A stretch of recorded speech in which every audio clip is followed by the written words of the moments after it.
Hi folks, this is Dr. Rob Cywes, and I am the CarbAddictionDoc.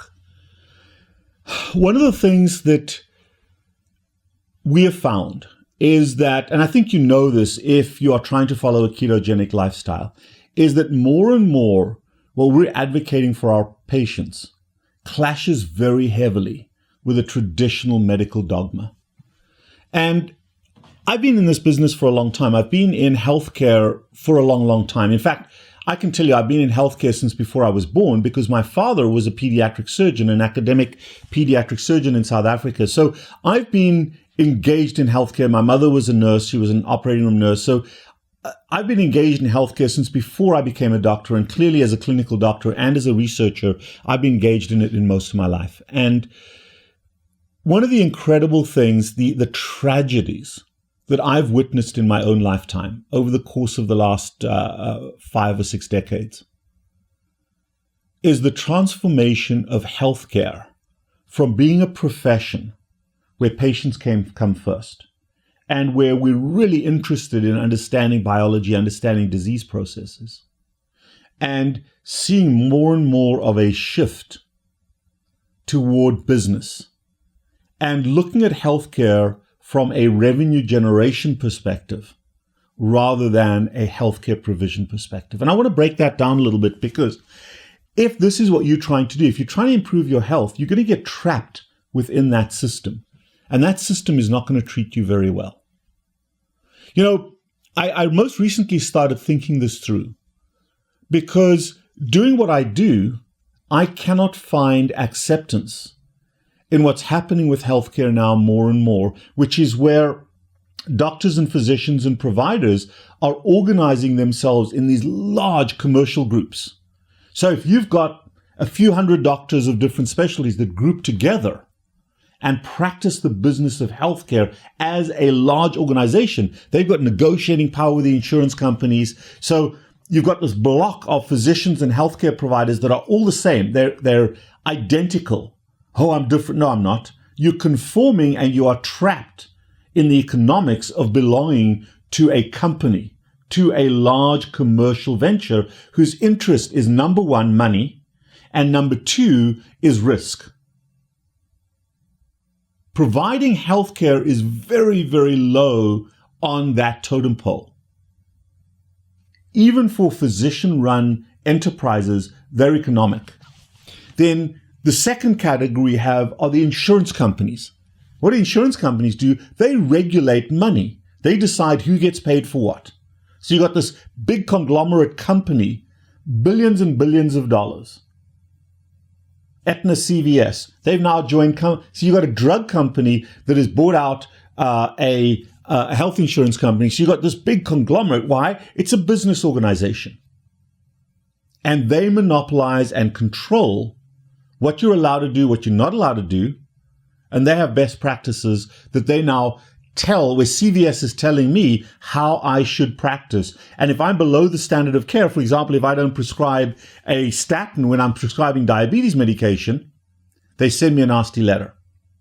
And I understand that they altruistically believe that statins are healthy, but they're falling victim of the third company, which are the pharmaceutical companies who are looking to make money. They're not there for our interest.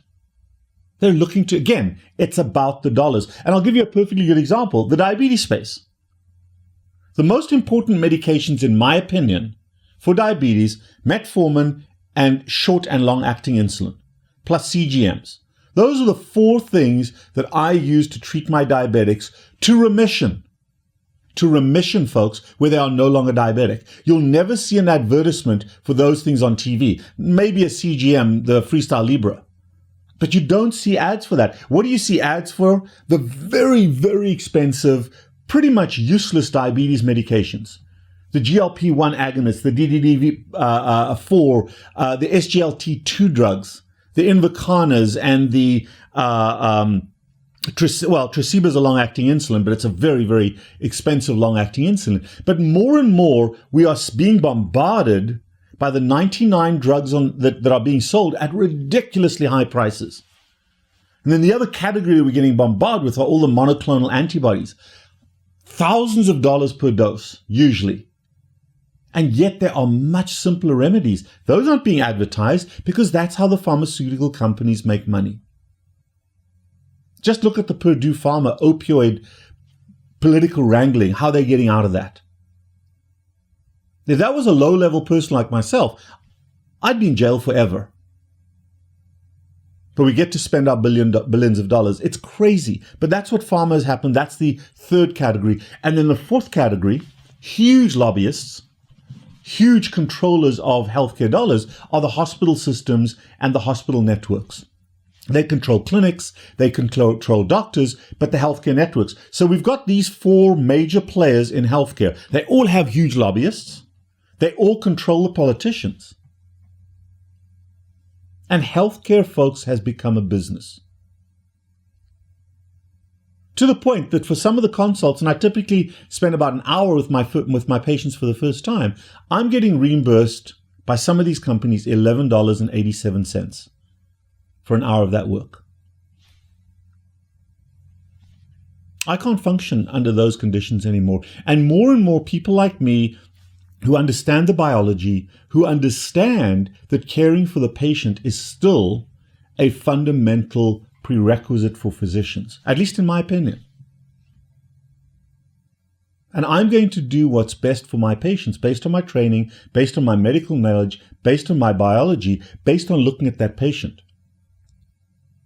Where risk to patient is the most important thing, and benefit to patient is the most important thing. Not risk to me, not money coming to me. But how do people like me survive in an industry like this? Because if I do join the bigs, I've got to let go of my entire keto approach. I've got to become pretty much plant-based, high statin, low fat, low salt. There's a conflict of interest right there, folks. And the business of healthcare is destroying what we do. And I'm at a loss. I do not know how to correct this because there is no lobby group for me. I put these pissy little videos out on the internet and I've got a great following. But relative to that industry, you can't fight against thunder, folks. So it's incumbent upon us at a grassroots level to do what we can for each other. And nobody cares. Nobody cares. And it's so sad. I don't know what to do. I'm making this video not because I have any solutions. I have none. I do the best I can as an individual. I've got passionate people that work with me that understand this. But we are such a small minority. And I'd love for you to leave a comment about what we could do. But make it practical, make it real, make it pragmatic. Because in my 22 years of working in the ketogenic space, it's gotten worse and worse and worse and worse. Even though we have the best results of any healthcare system, any healthcare approach. No endocrinologist gets their patients to put their diabetes in remission, to put their Hashimoto's disease into remission. Gynecologists don't get rid of PCOS and get patients fertile. Cardiologists slow down the progression of disease, but they don't reverse cardiovascular disease. Surgery may get you to lose weight for a couple of years and then you regain your weight. The ketogenic approach, with or without surgery, helps people to keep the weight off forever. We are better than most systems at long-term health. But nobody cares. Nobody cares. Because it's about money. It's about money and power. And less do we care about healthcare. And that's tough. I'm not one of those conspiracy theorist people. That's not me. I'm just lost. I'm just lost. Because I believe so passionately in the results we achieve. And I truly do not know how to do this. How we can help people to not be lemmings. You know what lemmings do? Lemmings are little rodents that follow each other and run over the edge of a cliff and will die. And our society has become a subset of nutritional lemmings. How can you be a lemming and not jump over that cliff? That's the question. Please leave comments. If this has made you think and if this has given you some concern, hit the like button. But ultimately, the one solution, and I don't have an ability to do this, but that is to get a prominent, wealthy person, one of those 1%ers, maybe an Elon Musk, maybe a Jeff Bezos, maybe a Bill Gates who can turn around his entire healthcare system because he's on the other side of this, to stand up and support what we do, because we have no voice and we're too small. Just look at the 2020 nutrition guidelines. They just blew off whatever we said, all our data, all our evidence, all our science.